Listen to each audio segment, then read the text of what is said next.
Obati sampai pulih. Jangan kayak gini, ini nangis loh. Bagaimana sempat ini pendarahan?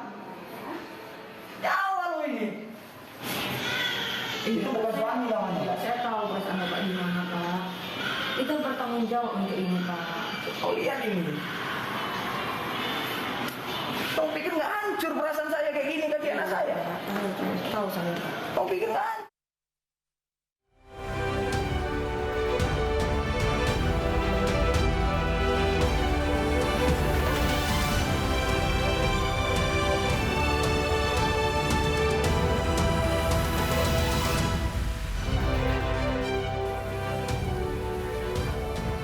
Polisi temukan anggota tubuh korban mutilasi di Sungai Cimanceri.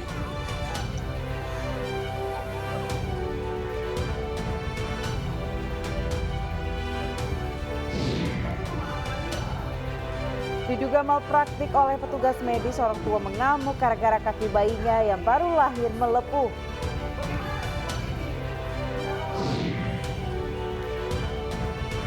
Orang dilaporkan tewas dan puluhan lainnya terluka dalam kecelakaan bus di Bangladesh.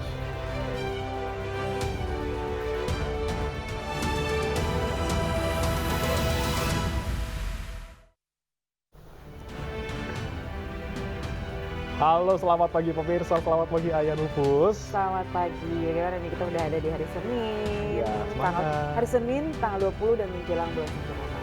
Menjelang bulan suci Ramadan, menjelang gajian juga nggak sih? 5 hari lagi.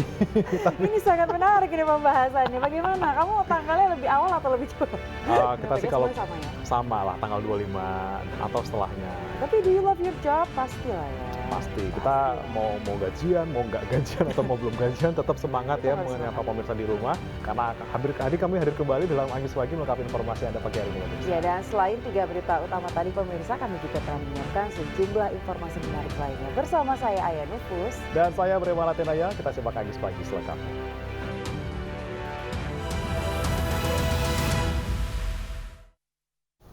Kita mulai Anggis Pagi dengan informasi 2 remaja diduga kelompok geng motor di Medan, Sumatera Utara ditangkap petugas kepolisian. Ya, sebelumnya pemirsa, mereka membuat keributan dengan warga sekitar dengan menggunakan senjata tajam.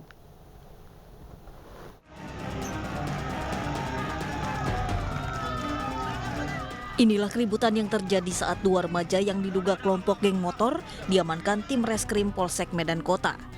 2 remaja tersebut diringkus usai bertikai dengan warga di Jalan Sisingamangaraja Medan, Kecamatan Medan Kota, Sumatera Utara. Dari tangan pelaku, petugas menyita sebilah senjata tajam yang sempat dibuang oleh salah satu pelaku ke selokan. Sebelumnya, sekelompok geng motor membuat keributan dengan warga sekitar. Puluhan warga pun keluar dan mencoba melawan para pengendara sepeda motor tersebut. Karena kalah jumlah dan para geng motor tersebut menggunakan senjata tajam, warga akhirnya melakukan perlawanan dengan menggunakan batu, besi, dan kayu. Sebelum akhirnya petugas Polsek Medan Kota datang dan menangkap 2 remaja anggota geng motor. Orang ini kurasa nggak mau bising bang, tanda dendam tuh gimana? Itulah, aku nggak tahu bang, dua aja. Tapi udah ditangkap emang polisi ya? Ada berapa orang tangkap polisi tadi ya? Tadi orang itu. Untuk menghindari amukan warga, petugas memboyong kedua pelaku ke Polsek Medan Kota bersama barang bukti senjata tajam yang digunakan para geng motor tersebut. Dari Medan, Sumatera Utara, Aminur Rashid, iNews melaporkan. Pemirsa, pasar kaki 5 Cikurubuk di Tasikmalaya, Jawa Barat ini terbakar. Api membesar saat kondisi pasar tengah ramai pengunjung.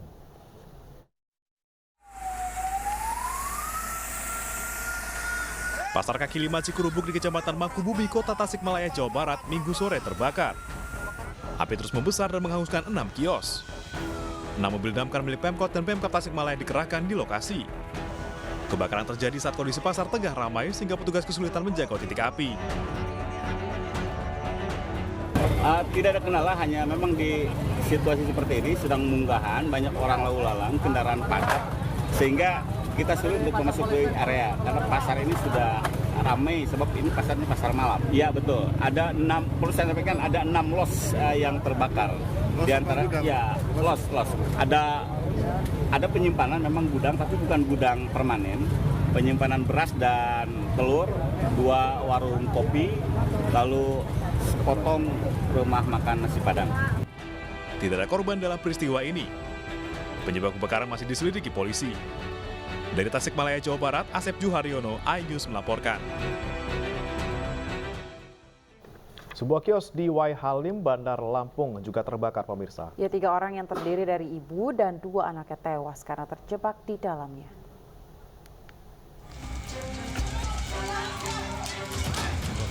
Peristiwa kebakaran yang menghanguskan kios di Wai Halim, Bandar Lampung. Dengan cepat, api membesar membakar bangunan berbahan kayu.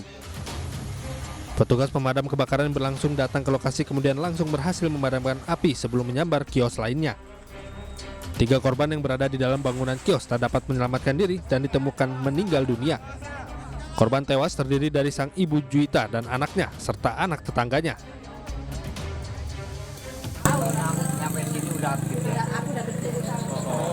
Dikatakan tadi ada korban, Pak. Mana, Pak? Kita mengetahui, Pak? Ada. Itu gimana, Pak? Ibunya sama anaknya 1, sama anak tetangga 1. Anak tetangga 1. Kasus kebakaran ini kini ditangani aparat kepolisian Polsek Sukarame. Polisi masih melakukan pemeriksaan dan menyelidiki penyebab terjadinya kebakaran. Dari Bandar Lampung, Andreas Afandi, iNews melaporkan. Pemirsa, 2 orang terluka dalam kebakaran sebuah ruko di kawasan Penggilingan Cakung, Jakarta Timur pada Minggu siang. Kebakaran diduga karena korsleting listrik dari lantai 4 ruko.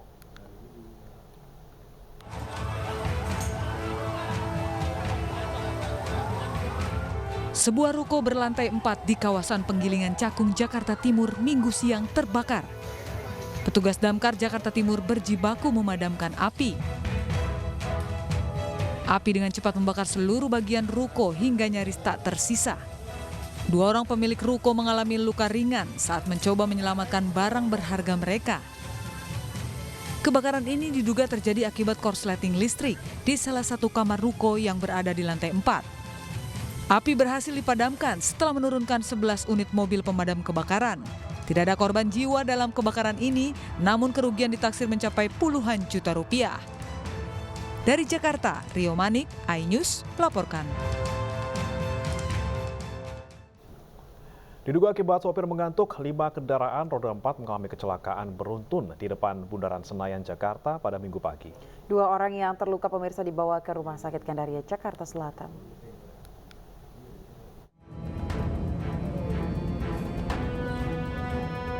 Inilah rekaman video warga saat kecelakaan beruntun terjadi di depan Bundaran Senayan, Jalan Jenderal Sudirman, Kebayoran Baru, Jakarta Selatan pada Minggu tadi pagi. 5 kendaraan jenis minibus mengalami tabrakan beruntun. Mobil berplat B1207 UKH mengalami kerusakan paling parah. Bagian depan mobil tersebut hancur dan sisi belakang ringsek ke dalam.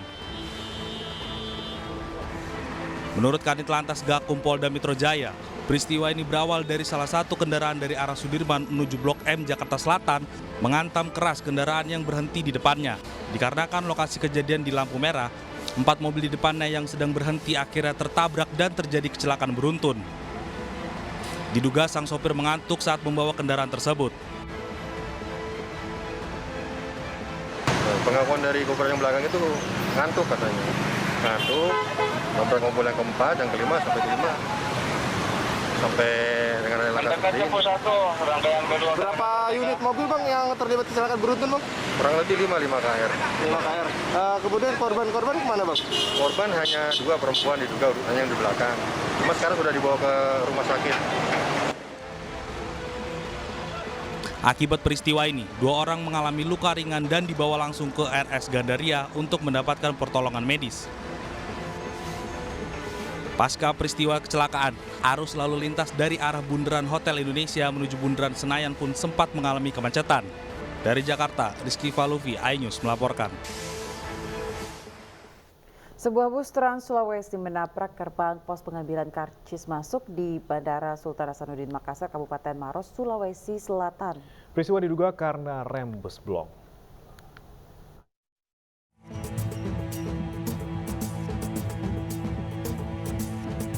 Kamera pengawas merekam detik-detik sebuah bus Trans Sulawesi menabrak gerbang pos tiket parkir di depan Bandara Sultan Hasanuddin Makassar, Kabupaten Maros, Sulawesi Selatan. CCTV-nya, Pak. Kecelakaan tunggal ini terjadi saat bus berpenumpang 9 orang dari arah kota Palopo menuju ke Bandara Sultan Hasanuddin Makassar. Namun saat hendak melintas di jalan poros masuk ke area bandara, tiba-tiba rem bus blong secara mendadak sehingga sang sopir memutar kemudi ke kiri hingga akhirnya menabrak pos tiket masuk bandara.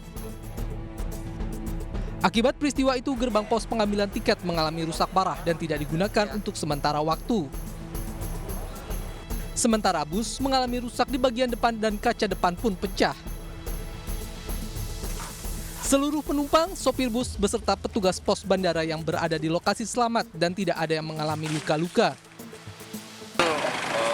Awalnya dari Kota Palopo, kebetulan dia mengantar penumpang masuk ke bandara. Ya. Pada saat masuk wilayah jalan poros bandara, tiba-tiba rem blong. Akhirnya oleng ke kiri dan menabrak sebuah pos pengambilan karcis atau toget. Akibat peristiwa ini, kerugian ditaksir mencapai puluhan juta rupiah. Sementara sang sopir beserta bus diamankan di unit Laka Lantas Polres Maros. Dari Kabupaten Maros, Sulawesi Selatan, Wahyu Ruslan, iNews melaporkan. Pemirsa, polisi area menemukan potongan tubuh korban mutilasi dalam koper merah di Tenjo, Bogor, Jawa Barat. Potongan tubuh ditemukan mengambang di sungai.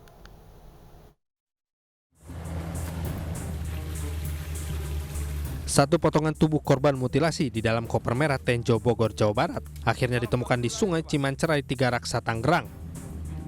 Jajaran kepolisian sektor Cisauk, Tangerang, Banten mengungkapkan penemuan potongan tubuh ini berasal dari informasi warga yang melihatnya mengambang di sungai dan menyangkut di batang kayu. Adanya potongan tubuh manusia yang diperkirakan itu berupa kaki menyangkut di kayu di belakang PT Silkom Wilayah Hukum Polsek Cikupa, Tangerang. Kemudian saksi melaporkan kepada Ketua RT RW dan langsung melaporkan ke Polsek Cikupa, Tangerang. Saat ini potongan tubuh jenazah telah diserahkan ke RS Polri Kramat Jati. Pelaku yang memutilasi korban dan jasadnya disimpan di dalam koper merah ditangkap polisi di Yogyakarta. Pelaku beralasan membunuh lantaran kesal diajak berhubungan intim dengan korban yang merupakan pasangan sesama jenisnya. Akibat perbuatannya, pelaku dijerat Undang-Undang Pembunuhan Berencana dengan ancaman pidana maksimal seumur hidup atau hukuman mati. Dari Bogor, Jawa Barat, Wildan Hidayat, iNews melaporkan.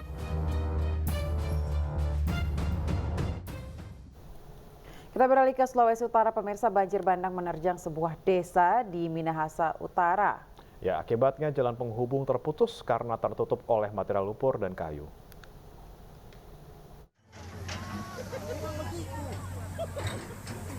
Banjir bandang akibat hujan deras terjadi di Desa Kelabat, Kabupaten Minahasa Utara, Sulawesi Utara. Saluran air dari kaki Gunung Kelabat meluap ke jalan sampai ke permukiman warga. Akibatnya jalan penghubung Kabupaten Minahasa Utara dan Kota Bitung terputus.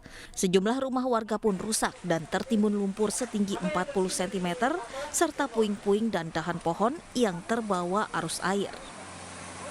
Air langsung hujan dulu baru dia tertampung air, jadi apa baru ya pica. berapa ketinggiannya waktu pada saat Bapak Dahlia? Ini masih dari 4 meter. 4 meter? Di rumah ini? Iya, contoh? sampai pos kamling sana.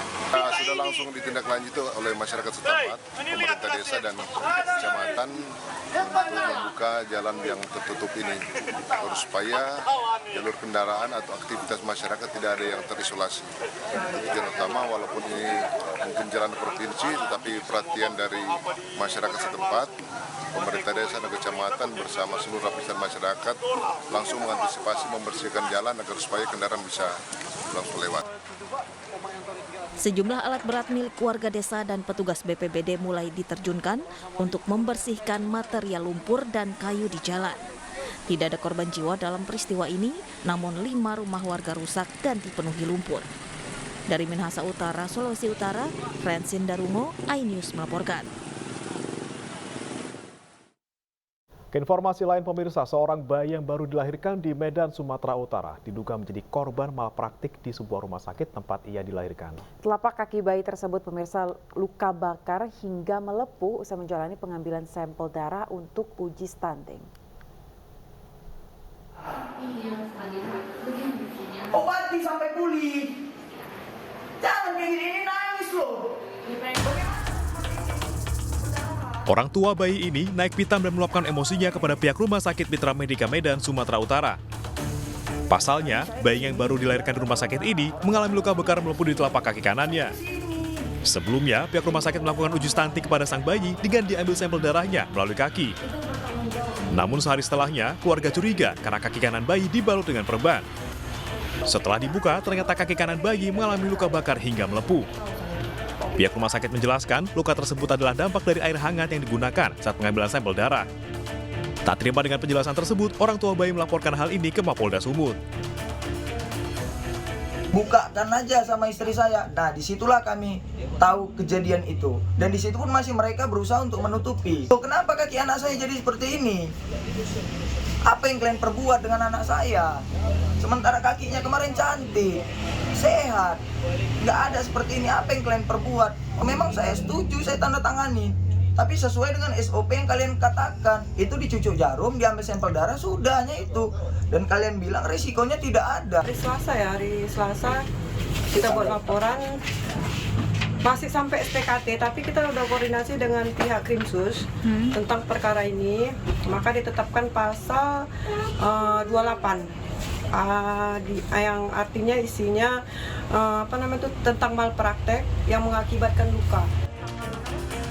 Belum ada keterangan dari pihak Rumah Sakit Mitra Medika Medan terkait dengan dugaan malpraktik ini. Dari Medan, Sumatera Utara, Ahmad Ridwan Nasution, iNews melaporkan.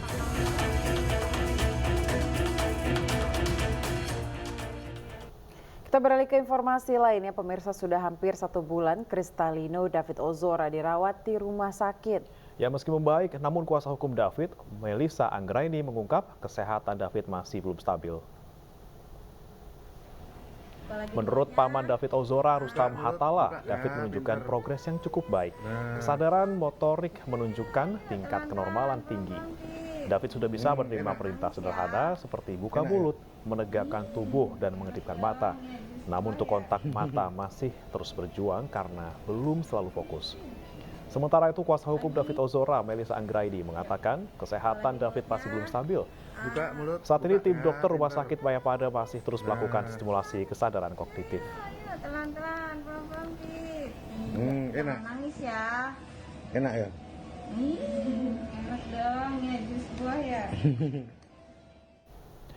Kejaksaan Tinggi menutup peluang restoratif justice untuk para pelaku penganiayaan David Ozora. Keluarga juga tidak berkenan untuk berikan maaf ke pelaku AG dan jaksa akan proses sesuai hukum anak yang berlaku.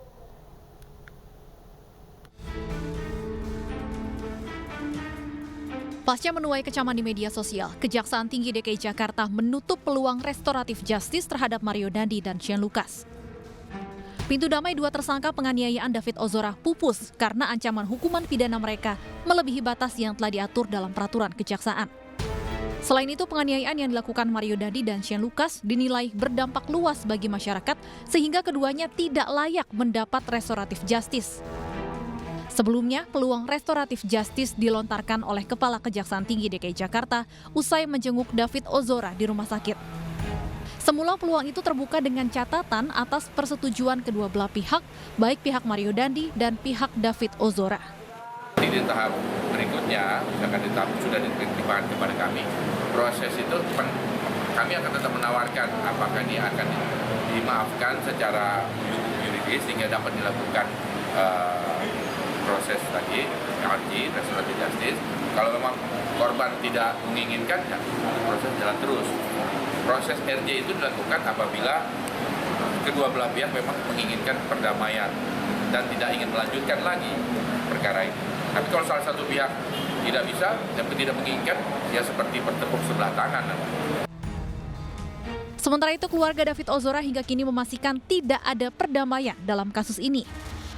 Pihak keluarga juga menginginkan proses hukum tetap berjalan agar para tersangka penganiaya David mendapat hukuman yang setimpal.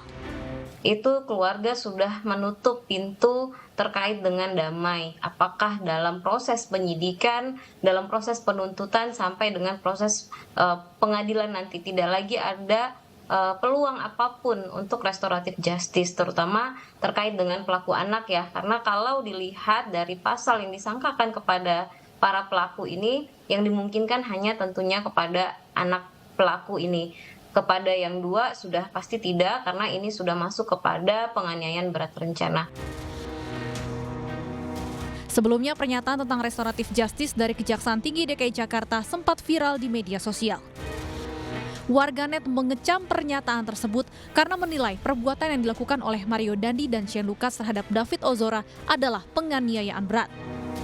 Dari Jakarta, Tim Liputan iNews melaporkan.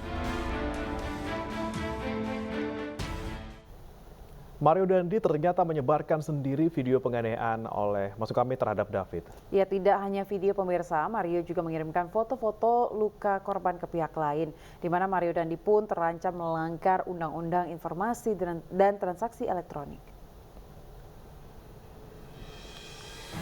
Mario Dandi Satrio mengirimkan video penganiayaan Kristalino David Ozora kepada 3 temannya. Selain video penganiayaan, Mario juga mengirimkan foto-foto korban terluka. Ditreskrimum Polda Metro Jaya, Kombes Pol Hengki Haryadi memastikan identitas ketiga penerima video dan foto sudah didapatkan. Polisi juga terus mendalami motif David menyebarkan video dan foto penganiayaan. Selain dijerat dengan pasal penganiayaan berat yang direncanakan, Mario Dandi juga terancam dijerat pasal 27 Undang-Undang Informasi dan Transaksi Elektronik atau ITE. Pelaku dengan sengaja menyebarkan video kekerasan dianggap melanggar kesusilaan dengan ancaman minimal 4 tahun penjara.